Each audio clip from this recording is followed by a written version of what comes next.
بسم الله الرحمن الرحيم وكان عاقبتهما أنهما في النار خالدين فيها وذلك جزاء الظالمين يا أيها الذين آمنوا اتقوا الله ولتنظر نفس ما قدمت لغد واتقوا الله إن الله خبير بما تعملون ولا تكونوا كالذين نسوا الله فأنساهم أنفسهم أولئك هم الفاسقون لا يستوي أصحاب النار وأصحاب الجنة أصحاب الجنة هم الفائزون لو أنزلنا هذا القرآن على جبل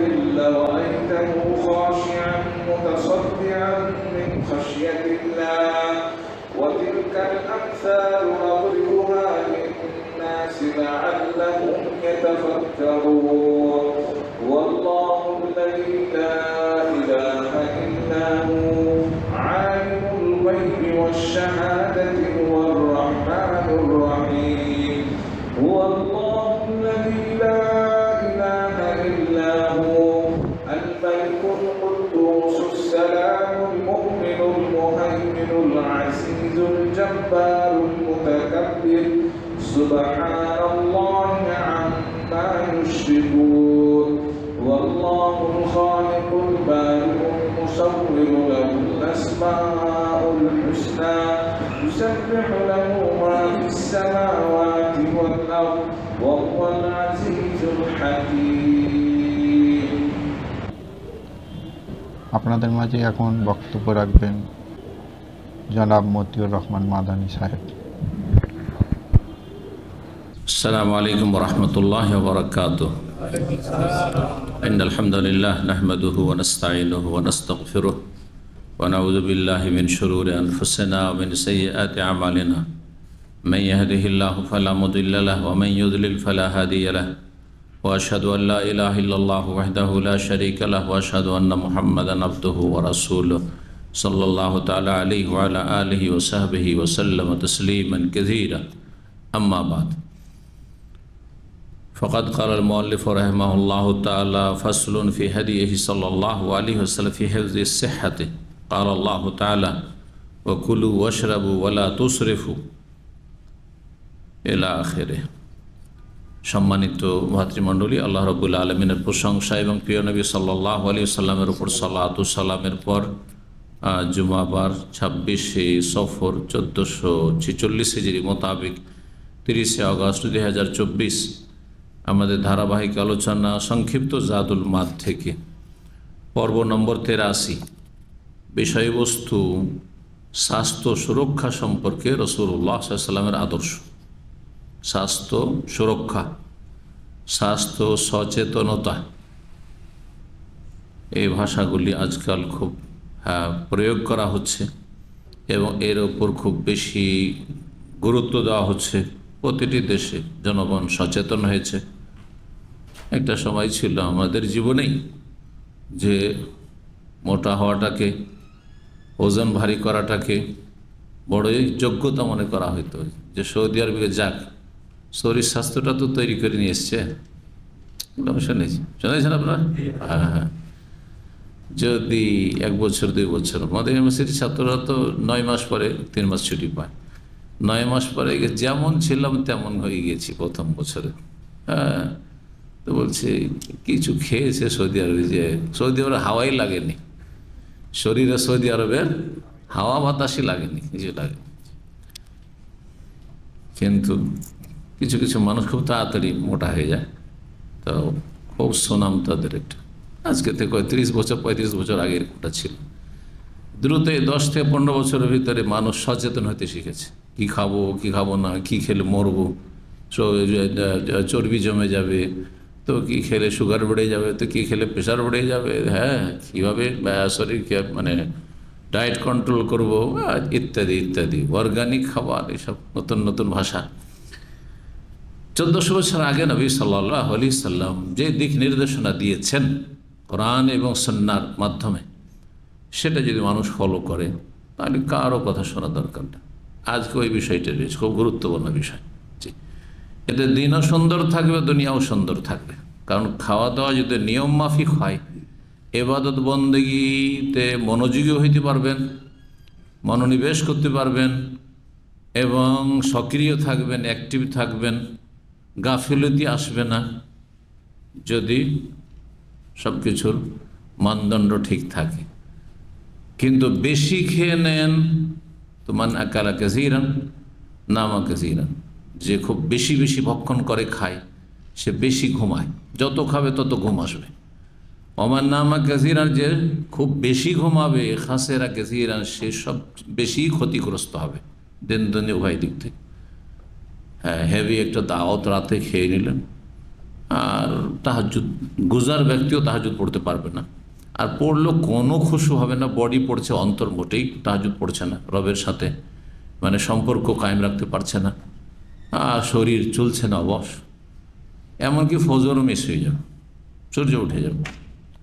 নামা কাসীরান ফাখাসিরা কাসীরান, বেশি ঘুমাবে আর বেশি ক্ষতিগ্রস্ত হবে।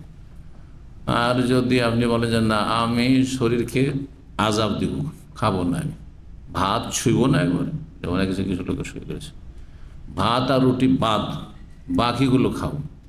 তো প্রধান খাদ্য সারা বিশ্বের, কেনই বা ভাত হবে, কেনই বা রুটি হবে? ভাত রুটি ছাড়া অন্য কোনো খাবার প্রধান খাদ্য হিসাবে আছে? কিছু কিছু দেশ আছে, পৃথিবী দেশের প্রধান খাদ্য হচ্ছে রুটি, গম বা জব। আর কিছু কিছু দেশ আছে বা অধিকাংশ দেশগুলি আসলে তো প্রধান খাদ্য ভাত। তো অস্বীকার করার কিছু আছে? সারা বিশ্বে কিছু বুঝে না, আপনি বুঝেছেন বেশি। এর পার্শ্ব প্রতিক্রিয়া আছে, সাইড এফেক্ট আছে। আপনি খান, সবই খান, কিন্তু সব কিছুর একটা সামঞ্জস্যতা বজায় রেখে খান। শরীরের সবগুলি চাহিদা পূরণ করতে হবে। শরীরের সমস্ত যে খাদ্যগুলিতে উপাদান রয়েছে সেগুলির মহতাজ, মুখাপেক্ষী শরীর, সবগুলি দিতে হবে, কিন্তু কিছু কিছু করে দিতে, যতটা লাগে ততটা দিতে হবে। ওর বেশি দিলেই অসুবিধা, ক্ষতি, আর কম দিলেও ক্ষতি রয়েছে। জি, এই আয়াত দিয়ে আল্লাহ রাব্বুল শুরু করেছেন। স্বয়ং রব্বুল আলামিন যিনি সৃষ্টি করেছেন, আলা ইয়ালামু মান খালাকা, যিনি সৃষ্টি তিনি বেশি জানেন না যে কিসে শরীর ভালো থাকবে, স্বাস্থ্য ভালো থাকবে? তিনি সবচেয়ে বেশি জানেন, কারণ তিনি সৃষ্টি করেছেন, খালেক। আর তার আসমানি বিধান, সূরা আরাফ আয়াত নম্বর 31।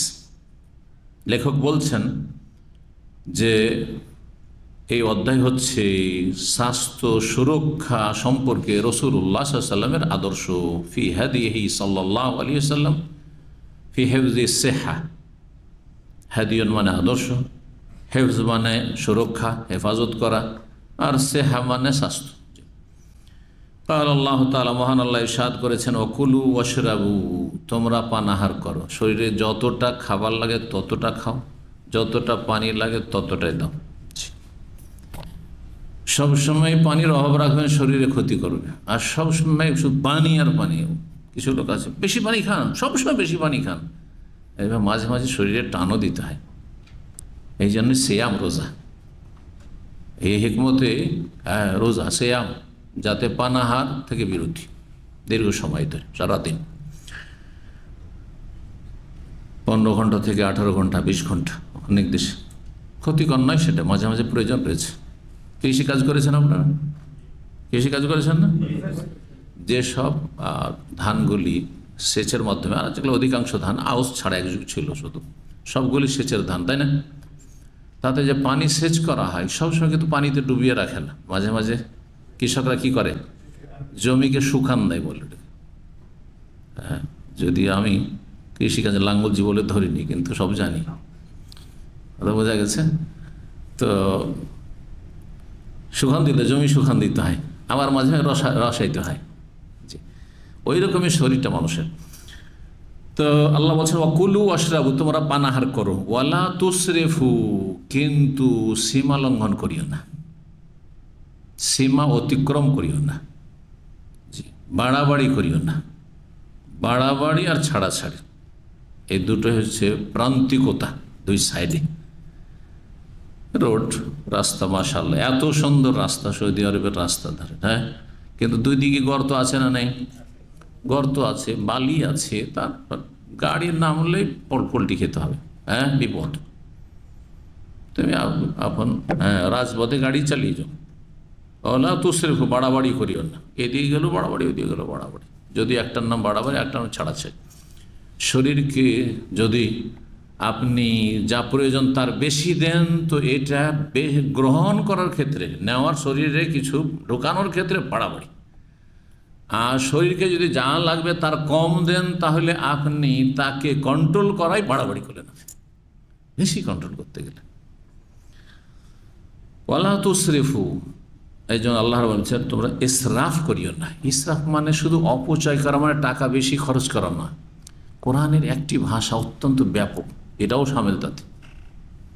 ইসরাফ আপনার প্রয়োজন মোটামুটি মাঝামাঝি যদি আপনার সাংসারিক খরচ করেন, তাহলে দিনে আপনার ধরেন 30 রিয়াল লাগবে, 30 থেকে 50 রিয়াল লাগবে। সেখানে আপনি 100 রিয়াল খরচ করেন ডেলি, হ্যাঁ, তাহলে এটা কী হয়ে গেল? অতিরিক্ত খরচ করে বাড়াবাড়ি করলেন, ইসরাফ করলেন। এটা অপচয়। যদিও হালাল হালাল খাবার, মাছ, গোস্ত, এই সেই, কিন্তু এমন বেশি ভালো ভালো দামি দামি ডেলিটি, অথচ গরিব পাশে খেতে পায় না, ইসরাফ এটা। আবার আরেক দিকে যা প্রয়োজন তা দিচ্ছেন না, কেউ তো ডাল ভাত, স্ত্রীকে কষ্ট দিচ্ছে, ছেলে মেয়েকে কষ্ট দিচ্ছে, ডেইলি ডাল ভাত ভর্তা, ব্যাস ডাল ভাত ভর্তা। হ্যাঁ, সবজি ছাড়া কিছু নেই। ওই কোরবানিতে গোস্ত নজরে আসবে, অথচ পয়সা আছে, শুধু জমি খরিদ করছে, হ্যাঁ, পয়সা জমাচ্ছে। কিছু কৃপণ এমন আছে, কিছু কৃপণ এমন আছে। আল্লাহ হেদায়েত দান করে সবাইকে। এটাও কিন্তু সীমালঙ্ঘন। তো আর একটি ইসরাফ বা তাবযীর হচ্ছে যে অল্পই খরচ করলেন কিন্তু হারাম। 4 আনা পয়সা বেশি, শুধু 4 আনা পয়সা খরচ করে, বেশিও না। আপনার লাগবে 5 রিয়াল, 1 রিয়াল তার মধ্যে হারামে খরচ করলেন। যেমন যারা ধূমপান করছেন, সিগারেট খাচ্ছেন বা জর্দা খাচ্ছেন, এটা হচ্ছে কি? এটাও ইসরাফ, এটাও তাবযীর। হারামে সামান্য পয়সা যদি খরচ হয় তো সেটাও গুনহার কাজ। আর হালালে যদি প্রয়োজনের বেশি খরচ করেন সেটা হচ্ছে ইসরাফ। এটা তো একটা দিক, এটাই অনেকে বুঝে, কিন্তু ইসরাফ মানে যেটা যা প্রয়োজন নেই সেটা করিয়েন না।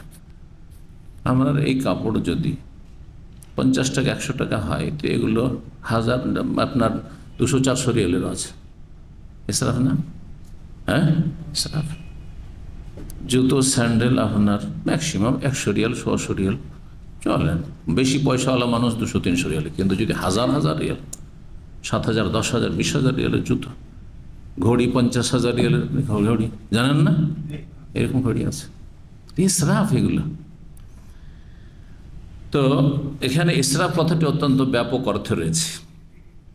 পানাহারের ক্ষেত্রেও ঠিক, শরীর সুস্থ রাখার ক্ষেত্রেও, হ্যাঁ, স্বাস্থ্য সুরক্ষার ক্ষেত্রে বলছে ফারশাদাহুম ইলা ইদখালি মা ইউকিমুল বাদান মিনাত তা'আমি ওয়াশ শারাবি ইওয়াযা মা তাহাল্লালা মিনহু।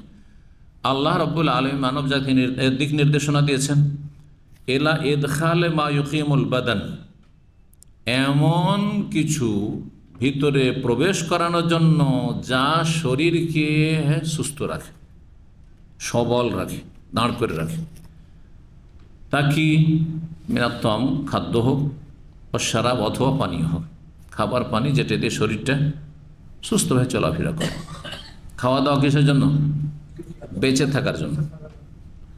আর যারা বেঁচে আছে, একটা হচ্ছে খাওয়া দাওয়া করছি কিসের জন্য? বেঁচে থাকার জন্য। খেতে হবে, না হলে আমি বাঁচবো না, সুস্থ থাকবো না, অসুস্থ হয়ে মরে যাবো। এটা হচ্ছে শরীয়ত। আর একটা হচ্ছে আমি বেঁচে আছি খাওয়ার জন্য, এটা হচ্ছে পশুর চরিত্র। যতদিন আছে আমোদ ফুর্তি করে খা, দমদম করে খা, হালাল হারাম, বৈধ অবৈধ, নাজায়েজ জায়েজ, দুর্নীতি আর বেঈমানি, আত্মসাৎ আর লুটতরাজ, যা ইচ্ছা তাই। এরা বেঁচে আছে খাওয়ার জন্য, এটা পাশবিক চরিত্র। তো কেন শরীরে আপনি খাদ্য পানীয় ঢুকাবেন? এ ওয়াদা মা তাহাল্লাল মিনহু, সেটার বিকল্প হিসাবে যা সেখান থেকে আপনার কি হয়েছে, সেটা গলে গিয়ে শরীর থেকে সেটা বেরিয়ে গেছে শরীরে। আপনি যেমন গাড়িতে তেল দিচ্ছেন, তেল দিলে আর তেলটা ধীরে ধীরে ধীরে পুড়ে শেষ হয়ে গেল। আজকালকার ভাষা বলা হচ্ছে বার্ন হওয়া, বলা হচ্ছে না, ক্যালোরি বার্ন হওয়া। মাশাআল্লাহ, পরিভাষাটা মনে পড়েছে, তাই না? বোঝাতে সুবিধা এই ভাষাগুলো যদি থাকে। মা তাহাল্লাল মিনহু, যেটা বার্ন হয়ে শরীর থেকে চলে গেছে। কারণ খাবার যে দুপুরে খেয়েছেন 6-7 ঘন্টার মধ্যে সব হজম হয়ে চলে গেছে, তারপরে শরীরে যেটা আসল উপকারী সেটা শরীরে, গোটা শরীরে ছড়িয়ে দিয়েছে, আর বাকি যেটা বাজে জিনিস, যেটা শরীরের জন্য অপদার্থ একবার ক্ষতি করবে, সেটাকে বের করে দিয়েছে মলমূত্রের আকারে বা ঘামের আকারে। তো সেই জন্য খেতে হবে, দিতে হবে। কিছু বেরোচ্ছে, কিছু ঢুকাইতে হবে, কিছু বেরোচ্ছে শরীরে, কিছু ঢুকাইতে হবে। ওয়াইয়াকুন বিকাদরে মা ইয়ানতাফিহুল বাদান, আর সেটা এত পরিমাণ হইতে হবে, এতটা পরিমাণ হইতে হবে যার দ্বারা শরীর লাভবান হয়, শরীর ক্ষতি না হয়। দুই দিক থেকে, ফিল কামিয়া, পরিমাণের দিক থেকে কতটা পরিমাণ দিলে শরীরের জন্য লাভ হবে, আর ওয়াল কাইফিয়া মানে পদ্ধতি। পদ্ধতি কি পদ্ধতিতে দিলে হবে, পদ্ধতিটা কেমন হওয়া উচিত, পরিমাণ এবং তার পদ্ধতি। পরিমাণ যদি ঠিক থাকে আর সবসময় খেতেই থাকেন, খাওয়ার পরে খাবার, খাবার পরে খাবার মানুষের ক্ষতি করে, যত ভালো খাবার হোক না কেন। ফামান জাওয়াজ যালিকা, এটাকে কেউ অতিক্রম করে, যতটা শরীরের জন্য উপকারী তার বেশি যদি কেউ গ্রহণ করে, কানা ইসরাফান, তো এটি হবে কি সীমালঙ্ঘন, ইসরাফ হবে। ওয়াকিলাহুমা মানিউ মিনাস সিহহাতি, আর এই উভয়টি, অর্থাৎ শরীরের যতটা চাহিদা তার অতিরিক্ত দেওয়া শরীরকে, অথবা যতটা চাহিদা তার চাইতে অনেক কম দেওয়া, এই দুটোই বাধাগ্রস্ত করে সুস্থতাকে, স্বাস্থ্য সুরক্ষাকে বাধাগ্রস্ত করে। জালিমুল লিল মারাদ, আর রোগকে টেনে নিয়ে আসে, শরীরের রোগকে বাইরে থেকে টেনে নিয়ে আসে। বিভিন্ন যে জীবাণুগুলো আক্রমণ করছে সেগুলি তখন কি করে, লড়াই করে শরীরের সাথে। তারপর যেটা বলা হচ্ছে প্রতিরোধ শক্তি শরীরে,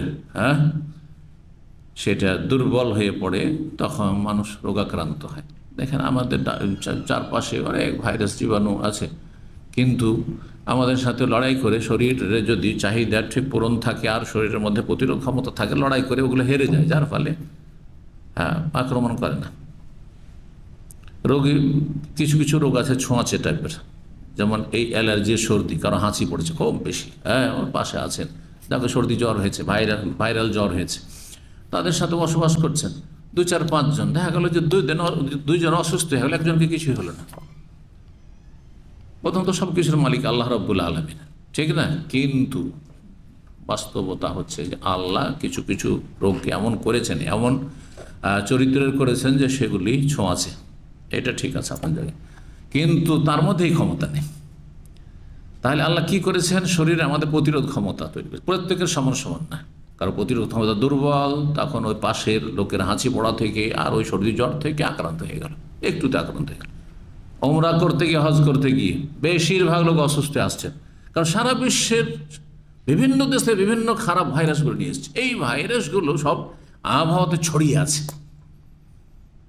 ওখানে গিয়ে 1-2 দিন থাকলেই সর্দি কাশি ধরে নেবে, আর বিভিন্ন রোগে পেট খারাপ হয়ে যাবে, তো এ হয়ে যাবে, সে হয়ে যাবে।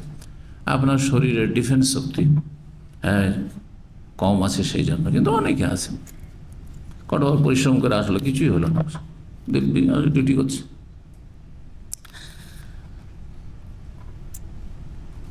এই দুটোই সুস্থতায় বাধাগ্রস্ত করে। দুটো কি, আনি আদাম আল আকল ওয়াশরব, পানাহার না করা, আমি খাবো না, দাবো না। আবিল ইসরাফিয়াম, অথবা ভালো জিনিস পেয়েছি বেশি করে খাবো, ভালো জিনিস পেয়েছি বেশি করে খাবো।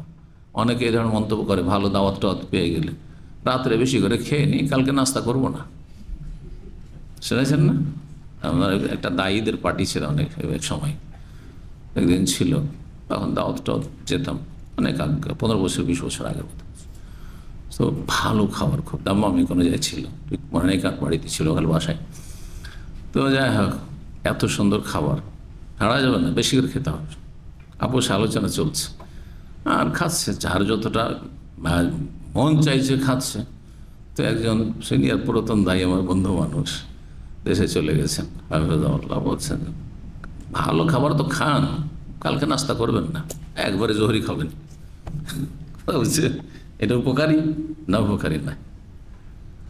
নিয়মিত খান, তারপরে আপনি গ্যাপ দেন, ওইটা ঠিক আছে। নিয়মিত খেয়ে লম্বা গ্যাপ দেন, ওটা ভালো। কিন্তু আপনি অতিরিক্ত খেয়ে নেবেন, বোঝা চাপিয়ে দেবেন, এটা হবে না। জি, বলছেন ফাহিফযুস সিহহাতি কুল্লুহু ফি হাতাইনিল কালিমাতাইনিল ইলাহিয়াতাইন, স্বাস্থ্য সুরক্ষা লুকায়িত রয়েছে, নিহিত রয়েছে এই দুটো আল্লাহর বাণীতে, এলাহি বাণীতে। এলাহি এই দুটো বাণীতে কি? কুলু ওয়াশরাবু, খাও পান করো, ওয়ালা তুসরিফু, বাড়াবাড়ি করি। একটা হচ্ছে পানাহার, ইতিবাচক করতে হবে, নেতিবাচক ওয়ালা তুসরিফু, বেশি করিও না বাড়িটা। তো অনেকেই অজ্ঞতার কারণে দিনে কমপক্ষে 5 লিটার খাবেন পানি, কমপক্ষে নাইট, দাদা বোঝা গেছে। আজকাল কিছু আছে যারা সোশ্যাল মিডিয়াতে ভালোই বলছে পানি খাওয়া মানে এই নয় যে একেবারে ওভারলোড করবে, এটাও নয়। কমও করবেন না, এত বেশিও করবেন না। এত পানি খান, এত পানি খান, যাতে বাসি বাড়ে এত পানি খাবেন যে আপনার বমি বমি ভাব চলে আসে।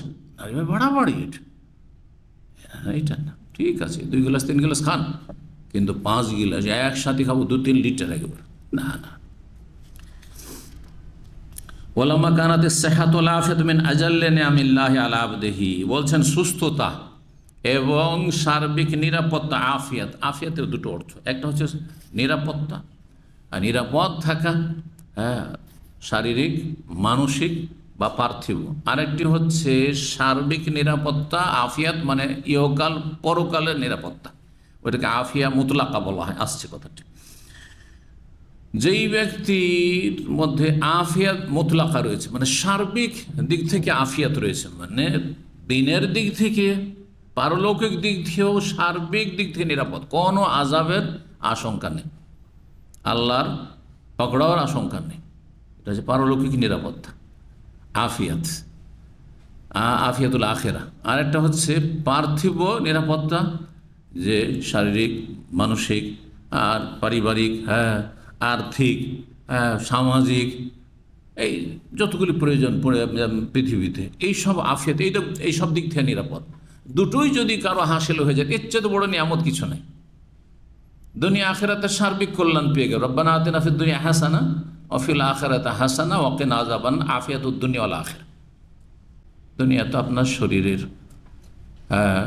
আপনার দুনিয়াতে আপনার পরিবারের, আপনার ধন সম্পদের, আপনার সব কিছুর দিক থেকে আপনি সুরক্ষিত, সব কিছু আপনি নিরাপদ। আর তাহলে আপনি দুশ্চিন্তা মুক্ত। মানুষের দুশ্চিন্তা কখন হয়? কোনো না কোনো দিক থেকে তাকে আঘাত করছে, সেটা মানসিক হোক অথবা বিভিন্ন পাপে জড়িয়ে, পাপগুলি এখন তাকে, হ্যাঁ, শাস্তি দিচ্ছে। এত পাপ করেছে, আমি কী করবো? অনেকে কিন্তু এই অশান্তিতে আছে। এই জন্য পাপ কোনোদিন শান্তি নিয়ে আসে না। হারাম খাওয়া, হারাম বিনোদন কখনো শান্তি নিয়ে আসতে পারে না।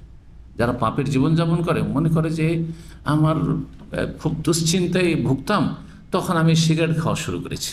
হ্যাঁ, আমি যখন খুব দুশ্চিন্তায় থাকতাম, আমার খুব মানসিক অবস্থা খুব খারাপ ছিল, তখন আমার মদের নেশা বা গাঁজার নেশা হয়েছে, ধ্বংস করেছে। হ্যাঁ, এটা হচ্ছে যে আযাবের উপর আযাব, শাস্তির উপর শাস্তি। জি, তো বলছেন যে সুস্থতা এবং আফিয়াত মহান আল্লাহর সবচেয়ে বড় নিয়ামতের অন্যতম নিয়ামত বান্দার উপর। ও আজজালে আতায়, আল্লাহর বড় দান। ও আফার মেনাহি, আল্লাহ রাব্বুল আলামিনের বড় অনুগ্রহ।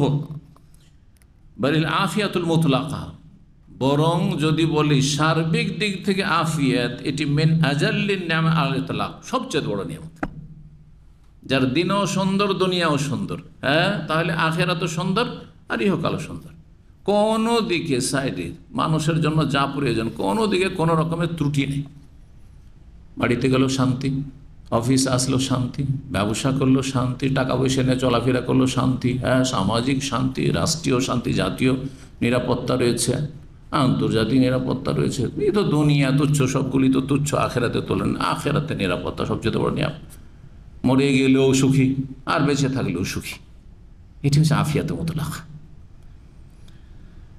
তো বলছেন যে বাড়িল আফিয়াতুল মুতলাকা, বরং সার্বিক আফিয়াত, নিরাপত্তা।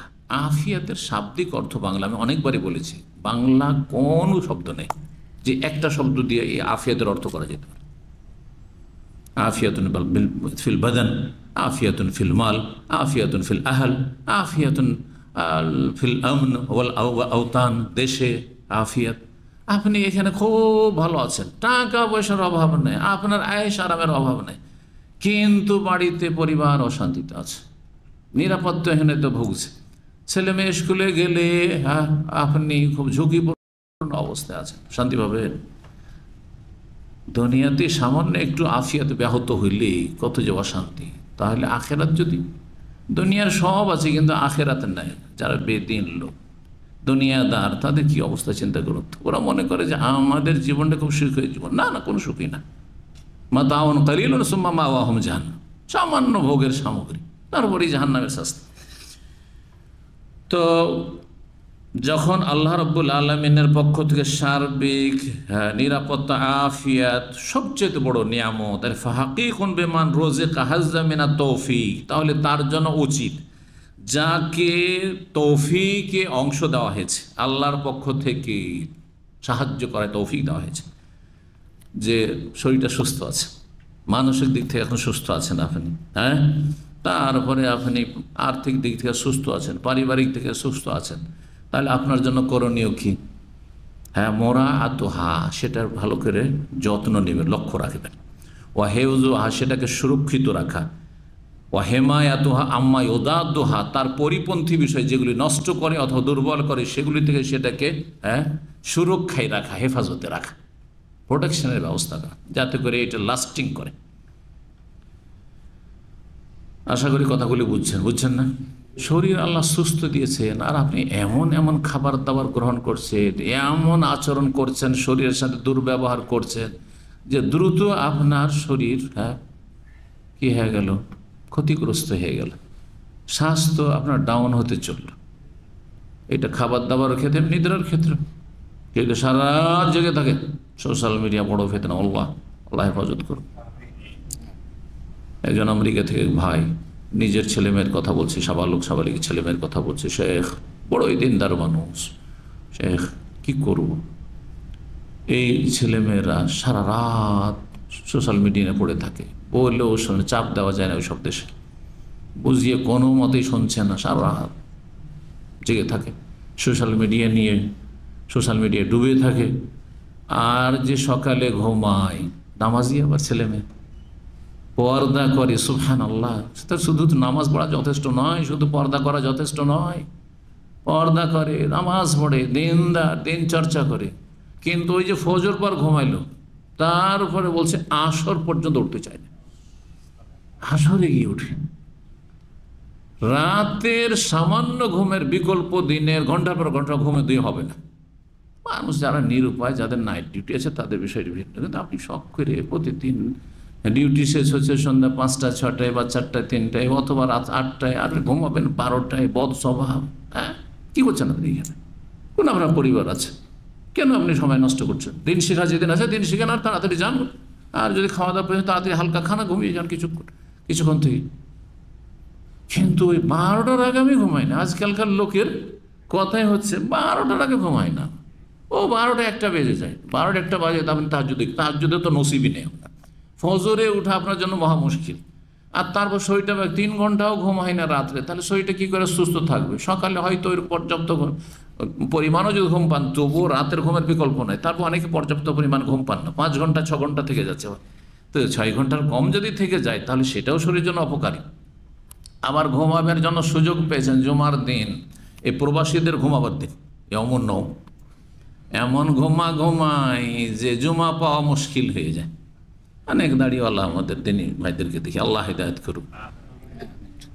জুমার পরে দেখা হচ্ছে ওদের সাথে যায় নামাজ, যায় নামাজ কেন, যায় নামাজ কেন আপনার সাথে থাকবে, বগলে করে যায় নামাজ। তার মানে আমি এমন ঘুমানো 11টা পর্যন্ত ঘুমাই, আর তারপর তাড়াতাড়ি করে উঠে হয়তো ব্যাচুলার তো একটা বাথরুমে কয়েকজন লাইন লাগিয়ে আছে, এই করতে করতে এইদিকে খুতবা শুরু হয়ে গেছে, এদিকে নামাজ শুরু হয়ে গেছে, আর তারপর দৌড় দিতে দিতে কখনো তো জায়গা পেলো, আর কখনো জায়গা পেলো না, 1 রাকাত পেলো, 1/2 রাকাত পেলো, রাস্তাতে ফুটপাতে নামাজ পড়তে হইল।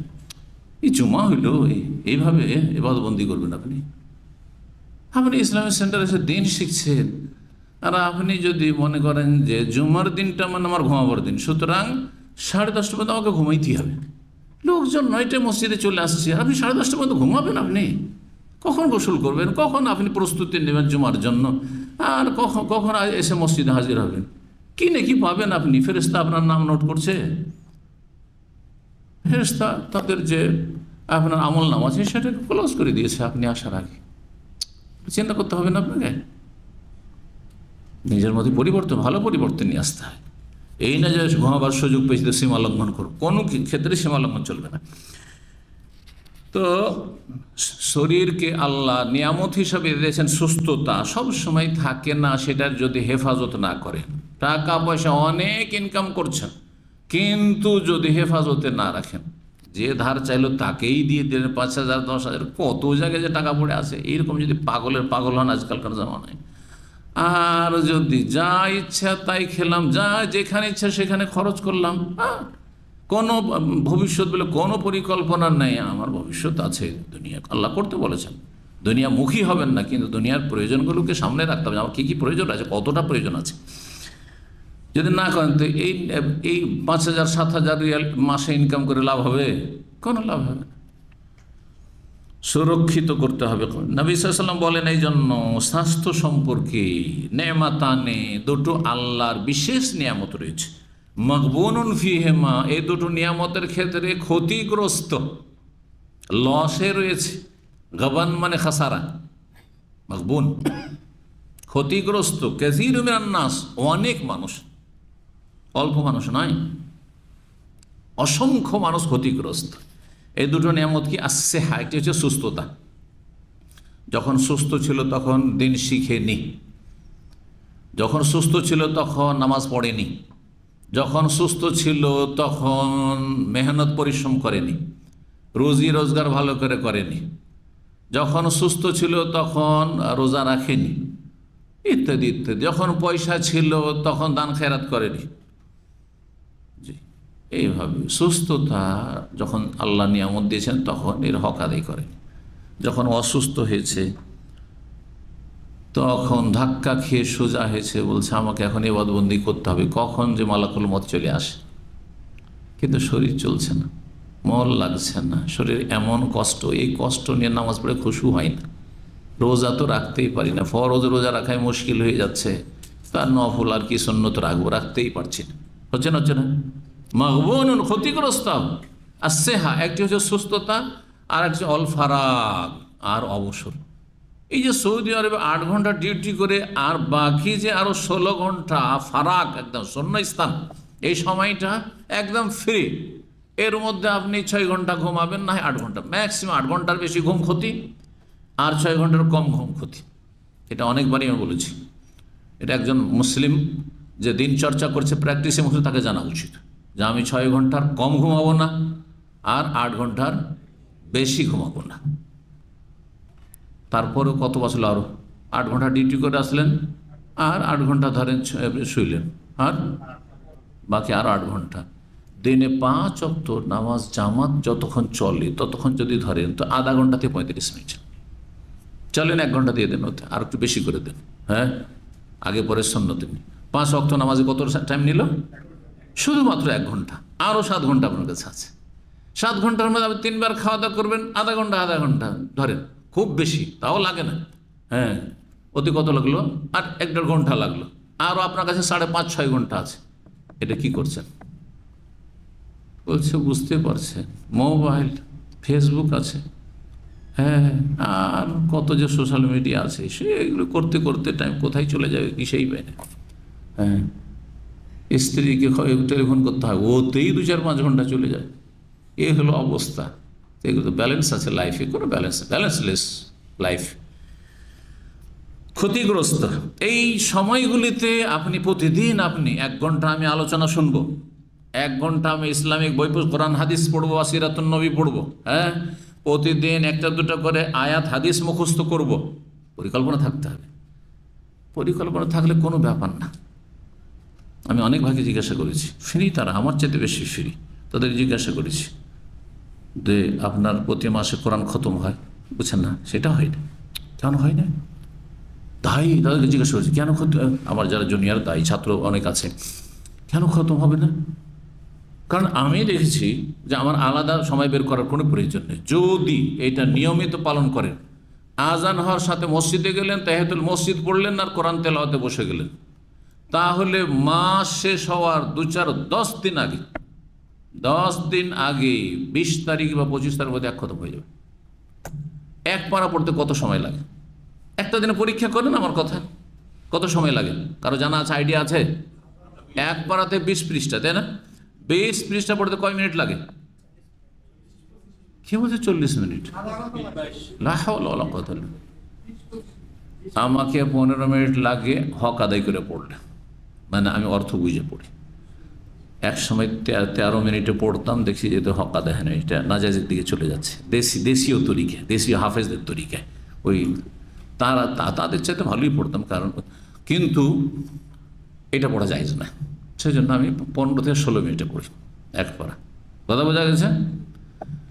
আপনাদের যারা সাধারণ পড়া পড়েন 20 মিনিট লাগবে, আরও 5 মিনিট 25 মিনিট, আধা ঘন্টা মোটেই লাগবে না। জীবনে পড়বেন তাহলে না পরীক্ষা। কোনো তো হিসাব কিতাব নাই, তো হিসাব আছে, মোবাইলের হিসাব, সোশ্যাল মিডিয়ার হিসাব আছে, কিন্তু কোরআন পড়া হিসাব আছে? ডেলি পড়ছেন?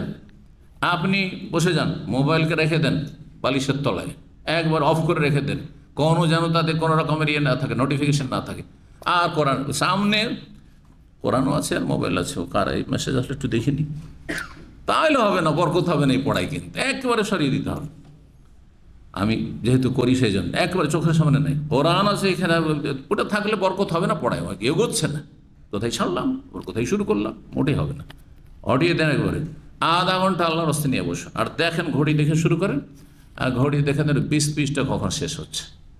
তাহলে 20টা পৃষ্ঠা 1 পারা পড়লেন ডেলি, কয় মিনিটে? 5.5 ঘন্টা আপনার কাছে আরও আসে বেঁচে, বললাম না, দুনিয়াদারি করে ঘুমটুম সব কমপ্লিট করে, তার মধ্যে শুধু 20 মিনিট লাগালে মাসে 1 খতম হয়। আচ্ছা, সে 5.5 ঘন্টার মধ্যে যদি 40 মিনিট লাগাইতে পারেন কোরআনে, আল্লাহর কিতাব কালামুল্লাহ, বরকত আর বরকত, আপনার বাড়িতে বরকত, আপনার জীবনে শরীরে বরকত, আপনার রুহে বরকত, আপনার দিনে বরকত, দুনিয়ায় বরকত, কোরআন বরকত আর বরকত। কিতাবুন আনজাল্লাহু মুবারাক, আল্লাহ বলছেন, সুবহানাল্লাহ, মুবারাক লিয়াদাব্বারু আয়াতিহি, একটু গভীরভাবে চিন্তা করে তেলাওয়াত করো, ওয়ালিয়াতাযাক্কারু উলুল আলবাব, জ্ঞানীরা উপদেশ নেবে। সুবহানাল্লাহ, জীবনটা পাল্টে যাবে, বরকত নেমে আসবে, সব কিছুতে বরকত, সব কিছুতে শান্তি, পরিবারে শান্তি, বাড়িতে শান্তি, টাকা পয়সা যা কিছু উপার্জন আছে তাতেই শান্তি, সুখ শান্তির শেষ নেই। সত্যি পরীক্ষিত আল্লাহ। এই ফিতনার যুগে আপনি কোরআনের সাথে সম্পৃক্ত হন, 40 মিনিট যদি নেন, তবু আপনার কাছে এখনো কত বাঁচছে? 4.5 ঘন্টার বেশি থাকছে। 4.5 ঘন্টার বেশি সময় আপনার কাছে এখনো ফারাগ, খালি আছে। জি, কোনো কাজ নেই সময়টা। দিন শিখুন, দুনিয়ার গঠনমূলক কাজ করুন। জি, হালাল রুজি পাচ্ছেন, করেন, অসুবিধা নেই। সুস্থতা এবং ফারাগ, সহিহ বুখারী হাদিস 6452 নম্বর, মুসনাদ আহমদ হাদিসটি হচ্ছে ইবনে আব্বাস রাদিয়াল্লাহু তাআলা বর্ণনা করেছে। দ্বিতীয় হাদিস তিরমিজিতে রয়েছে, নবী সাল্লাল্লাহু আলাইহি ওয়াসাল্লাম বলেন, মান আসবাহা মিনকুম মুআফান ফি জাসাদিহি, তোমাদের কোনো ব্যক্তির যদি 3টি নিয়ামত থাকে, আল্লাহ যদি 3টি নিয়ামত দেন, বেশি কিছু না, পার্থিব কয়টি নিয়ামত? 3টি নিয়ামত। মুআফা ফি জাসাদিহি, শারীরিক দিক থেকে সুস্থ, আফিয়াত ওলা মানুষ, মুআফা ইসে মফুল, সুস্থ শরীর সুস্থ আছে আলহামদুলিল্লাহ।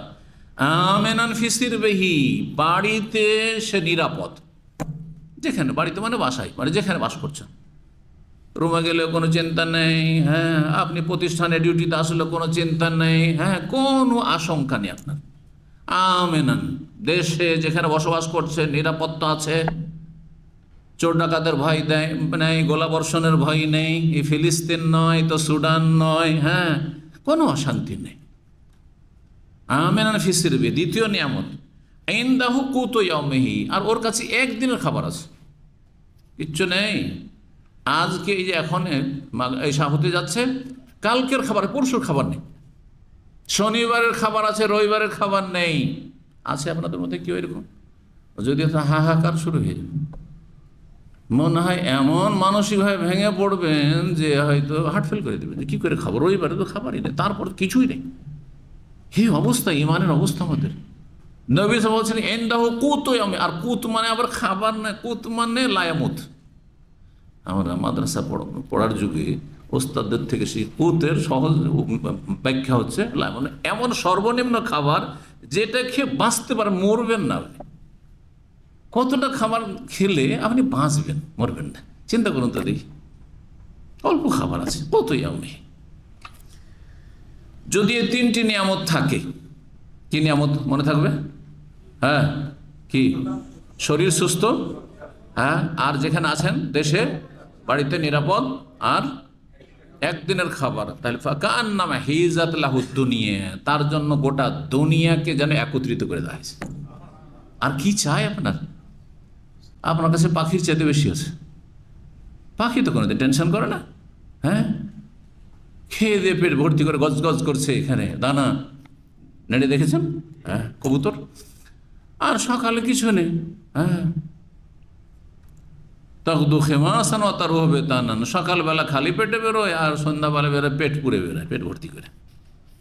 তো দুশ্চিন্তা নেই, তার টেনশন নেই। আপনার কেন তো টেনশন? এত শ্রেষ্ঠ সৃষ্টি, এত বুদ্ধিমান বিচক্ষণ। হাদিস তিরমিজিতে রয়েছে 2346 নম্বর হাদিস, এবং হাদিসটি আল্লামা আলবানী রাহিমাহুল্লাহ সিলসিলা সহিহার 2318 সহি বলেছেন বা হাসান বলেছেন। হাদিসটি হাসান, আমলযোগ্য। তৃতীয় হাদিস এই মর্মে নবী সাল্লাল্লাহু আলাইহি ওয়াসাল্লাম বর্ণনা করেছেন, মারফু হাদিস, বলছেন আউয়ালা মা ইউসালু আনহুল আবদু ইয়াউমাল কিয়ামা মিনান নিয়াম, সমস্ত নিয়ামতের মধ্যে যে নিয়ামত সম্পর্কে সর্বপ্রথম বান্দাকে জিজ্ঞাসা করা হবে, আইয়ু কালা, জিজ্ঞেস করা হবে, বলা হবে, আলাম নুসাখিলাকা জিসমাকা, তোমার শরীরটাকে আমি সুস্থ রাখিনি? অসুস্থ ছিলে, হ্যাঁ, শয্যাশায়ী ছিলে, হসপিটালে অ্যাডমিট ছিলে, সুস্থ রাখেনি? ওয়া নুরওয়াকা মিনাল মাইল বারিদ, আর তোমাকে ঠান্ডা শীতল পানি দিয়ে তোমাকে সিক্ত করিনি? পর্যাপ্ত পরিমাণে পানি পেয়ে, সুপেও পানি পেয়েছ। আর কত বড় নিয়ামত এটি, চিন্তা করুন। এই পানি যদি আল্লাহ কেড়ে নেন, তাহলে সাগর পানি খেয়ে বাঁচতে হবে। বন্যার পানি খেয়ে শুনতে পেলেন, দেখতে পেলেন কত লোক কিছুই নেই, পানি নেই, তারা বন্যার পানি খেয়ে আছে। তাড়াতাড়ি করে তাদের কাছে পানির ব্যবস্থা করেন, বলছে না সোশ্যাল মিডিয়ায় কত নিয়ামত আছে, চিন্তা করতে বলছে আলহামদুলিল্লাহ, আলহামদুলিল্লাহ। হাদিসটি তিরমিজিতে রয়েছে 3358 নম্বর হাদিস। আল্লাহ আলবানী সিলসিলা 539 সেটি বর্ণনা করেছেন, এবং এর সনদ সহি, এর সনদ সহি। ইমাম তিরমিজি নিজে হাদিসটিকে যে গরিব বলেছে, হাদিসন গরিবুন, কিন্তু গরিব তার পরিভাষা মানে জয়ীফ নয় কিন্তু আসলে। এই জন্য আল্লাহ বলছেন কেন তিনি গরিব বলে দিলেন, আসলে হাদিসটি সহি। যে আল্লাহ রাব্বুল কিয়ামতের দিনে প্রথম জিজ্ঞাসা করবেন কি সম্পর্কে? সুস্থতা সম্পর্কে, শারীরিক সুস্থতা, আর পানির নিয়ামত সম্পর্কে, পানি সম্পর্কে। তাহলে বাকি যে ভালো ভালো খাবার খাচ্ছেন সেগুলো কি জবাব দেবেন? কি হক আদায় করছো? মোবাইলের নিয়ামত জিজ্ঞাসা করবেন, নেকির কাজে ব্যবহার হয়েছে না গুনার কাজে ব্যবহার হয়েছে, কি দেখেছো সেখানে, কি ভিজিট করেছো। অমিন হোনা কালামান কালামিনা সালাফ, এখান থেকে এই কথার ভিত্তিতে সালাফে সালেহিনরা কেউ বলেছেন, সালাফ মানে সাহাবি, কোনো সাহাবি অথবা সাহাবায়ে কেরাম, তাবেইন অথবা তাবেইন, এই তিনটি যুগের স্বর্ণযুগের মানুষরা এই আয়াত সম্পর্কে সুম্মা লাতুসআলুন্না ইয়াওমাইযিন আনিন নাঈম, অতঃপর তোমরা জিজ্ঞাসিত হবে সেই দিবসে, মানে হাসরের মাঠে বিচার দিবসে নিয়ামত সম্পর্কে। এই নিয়ামতটি কি? সূরা তাকাসুর আয়াত নম্বর 8, শেষ আয়াত। এই নিয়ামত মানে আনিসেহা, সুস্থতা সম্পর্কে। সবচেয়ে বড় সওয়াল হবে, আল্লাহ বলবেন তোমাকে সুস্থ রেখেছিলাম, সুস্থ ছিলে তুমি, কি করেছো বলো? তোমার স্বাস্থ্যের হক আদায় করেছো? বলে আহমদ মারফুআন, মুসনাদ আহমদে মারফু হাদিস রয়েছে, নবী সাল্লাল্লাহু আলাইহি ওয়াসাল্লাম বলেছেন সালুল্লাহ আল ইয়াকিন, আল্লাহর কাছে ইয়াকিন, দৃঢ় প্রত্যয়। ইয়াকিন ঈমান মানে অকাট্য ঈমান, যে ঈমান কোনো শক্তি কেড়ে নিতে পারে না।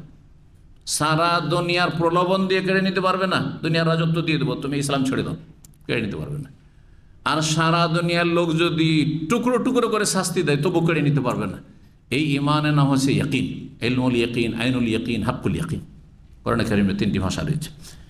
আল্লাহর কাছে ইয়াকিন তলব করো যে আমার ইমানকে কেড়ে না নিতে পারে কোনো শক্তি। ওয়াল মুআফা, এবং আফিয়াত, নিরাপত্তা।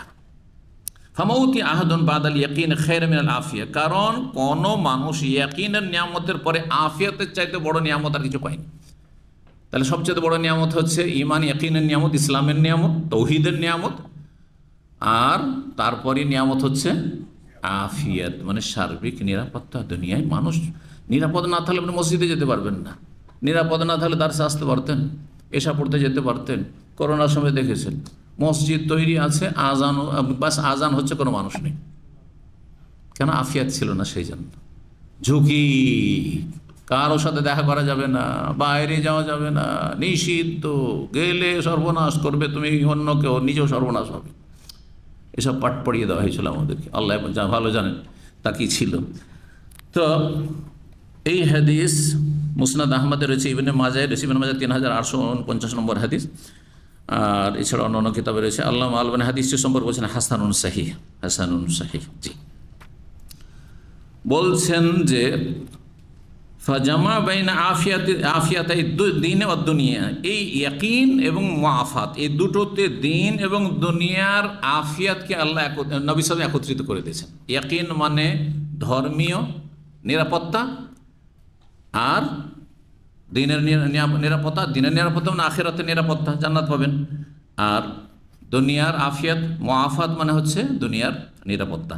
ওয়ালিয়াতিমু সালাহুল আবদি ফিদ দারাইন ইল্লা বিল ইয়াকিন ওয়াল আফিয়া, কোনো মানুষের জীবনের সুখ শান্তি সম্ভব নয় দুনিয়া আখিরাতে একমাত্র ইয়াকিন এবং আফিয়াত ছাড়া। ইয়াকিন থাকলে জান্নাত পাবেন, মানে ঈমান থাকলে, আর ঈমান না থাকলে, ইয়াকিনে যদি সামান্য সন্দেহ থাকে, ঈমান ইসলাম আছে, নামাজ রোজা করছেন, কিন্তু কিছুটা সন্দেহ আছে,